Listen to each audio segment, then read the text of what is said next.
اساتذہ اکرام اور میرے ہم اب تک ساتھی، السلام علیکم۔ آج میں آپ کے سامنے ایک تقریر پیش کرنا چاہتی ہوں۔ میری تقریر کا عنوان ہے آتا نہیں فن کوئی استاد کے بغیر۔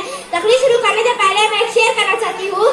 یہ جو ہماری درسگاہ میں استاد ہوتے ہیں، یہ جو ہماری درسگاہ میں استاد ہوتے ہیں، حقیقت میں یہی خوابوں کی بنیاد ہوتے ہیں۔ سنے راجان جب بھی ہم کسی کی کامیابی کی، سنے رودات جب بھی ہم کسی کی کامیابی کی، ہر ایک رودات میں یہ مرکز استاد ہوتے ہیں۔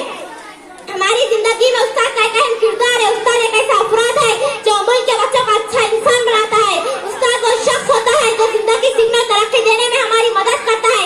ایک استاد طلبہ کی زندگیوں کی تشکیل کی ذمہ داری لیتا ہے۔ محترم سامعین، زندگی استاد سے ذرا سخت ہوتی ہے کیونکہ استاد سبق دے کر امتحان لیتا ہے اور زندگی امتحان لے کر سبق دیتی ہے۔ دیکھا نہ گواہ کن کوئی فرہاد کے بغیر، دیکھا نہ گواہ کن کوئی فرہاد کے بغیر، آتا نہیں فن کوئی استاد کے بغیر۔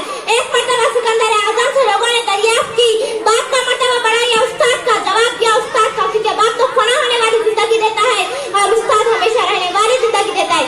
استاد تیری عظمت کو سلام، استاد تیری عظمت کو سلام، تو نہ ہوتا تو دنیا ہوتی بے نام۔ محترم سامعین، دنیا میں انسان کے بہت سارے رشتے دار ہوتے ہیں، لیکن ان میں سے ایک رشتے دار استاد بھی ہے۔ استاد کا درجہ ماں باپ کے برابر ہے۔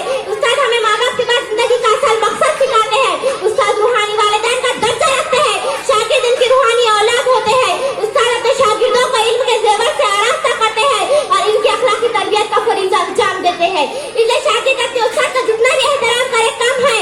اس لیے استاد کے احترام کا حق ادا ہی نہیں کیا جا سکتا۔ جس طرح حقیقی والدین کا حق اولاد پر فرض ہے، اور جس طرح استادوں یعنی والدین کا احترام اولاد یعنی اپنے شاگردوں کے ذمہ اپنے استادوں کے حقوق ہے۔ اور جہاں تک استاد کے حقوق کا تعلق ہے، اس کا پہلا حق یہ ہے کہ اس کی بات احترام اور پوری توجہ سے سنی جائے اور اس کے عطا کیے ہوئے علم کو پوری